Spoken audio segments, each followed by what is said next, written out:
दोस्तों सबसे पहले ये वीडियो देखिए। ये देखो क्या किए पथरी का ऑपरेशन था। पथरी का ये पथरी का ऑपरेशन है। देखो क्या कर दिए। पथरी का ऑपरेशन था।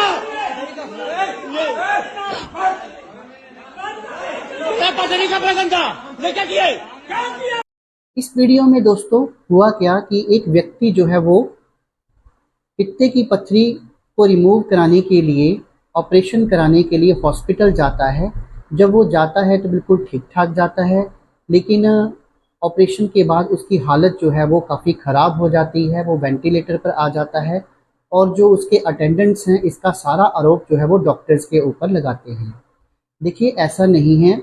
सर्जरी का डिसीज़न एक बहुत बड़ा डिसीज़न होता है। सर्जरी बहुत रिस्की होती है और डॉक्टर्स के द्वारा सर्जरी करने से पहले आपको एक्सप्लेन भी किया जाता है। लेकिन हम लोगों ने सर्जरी को तो ऐसे मान लिया है जैसे हम रोज़ गोलियां खाते हैं या दवा खाते हैं। देखिए, जब गॉल ब्लैडर स्टोन की बात आती है, जब पित्ते की पथरी की बात आती है, तो हमें ऐसा लगता है कि सिर्फ और सिर्फ ऑपरेशन ही इसका हल है। ऐसा नहीं है।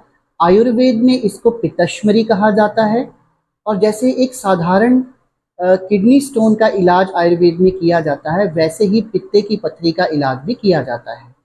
लेकिन आप लोग आयुर्वेद पर विश्वास नहीं करते।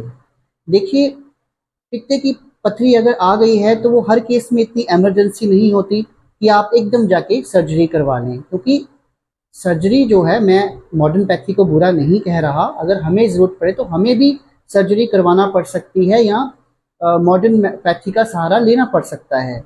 लेकिन हर केस में इतनी इमरजेंसी नहीं होती। आप 2 से 3 महीने वेट कर सकते हैं और जो हम होम रेमेडीज़ देते हैं या फिर जो हमने मेडिसिन बनाई है उसको कम से कम आप 2-3 महीने इस्तेमाल करके देखें। अगर उससे आपकी पित्तश्मरी, गॉल ब्लैडर स्टोन रिमूव नहीं होता तो फिर सर्जरी तो आपके पास ऑप्शन है ही है। लेकिन दोस्तों, सर्जरी एक रिस्की प्रोसीजर होता है, बहुत रिस्क लेकर ये करवाना पड़ता है। ये कोई छोटा मोटा प्रोसीजर नहीं है, अपर एब्डोमेन की सर्जरी है।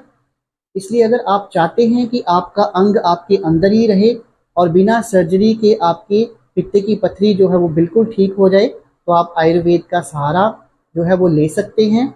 और अगर आप हमारी मेडिसिन को यूज़ करना चाहते हैं तो दिए गए नंबर पर आप संपर्क कर सकते हैं। धन्यवाद।